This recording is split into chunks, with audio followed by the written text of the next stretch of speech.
இந்த வீடியோ உங்கள் கண்ணில் படுதுனாலே அவரோட ஆசீர்வாதம் இருக்குதுன்னு அர்த்தம். அருள்மிகு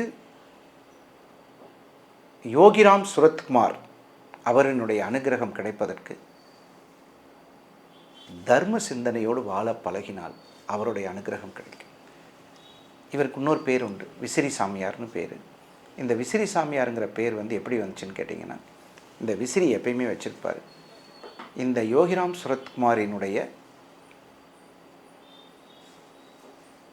அற்புதங்கள் நிறைய இருக்குது. அவருடைய அருளை பெற்று வியாழக்கிழமைகளில் சுவாதி நட்சத்திரத்தில் தேய்பிறை துவாதசி தினங்களில் அவரை நினைத்தால் அவருடைய அனுகிரகம் உங்கள் அனைவருக்கும் கிடைக்கும் என்று சொல்லி, எப்பொழுது திருவண்ணாமலை சென்றாலும் இந்த ஆசிரமத்திற்கு சென்று அவருடைய அருளை பெறவும், கோவை மாவட்டத்திற்கு போகும் வாய்ப்பு இருந்தால் ஞாயிற்றுக்கிழமை காலை 10 மணி முதல் 1 மணி வரை நடக்கும் இந்த பஜனையில் கலந்து கொண்டு உங்களுடைய கர்மவினை நீங்கி யோகிராம் சுரத்குமாரினுடைய அருளாசி பெற அன்புடன் வாழ்த்துவது உங்கள் நல்ல நேரம் நாகராஜ், நங்கநல்லூர் மற்றும் கோவை. வணக்கம்.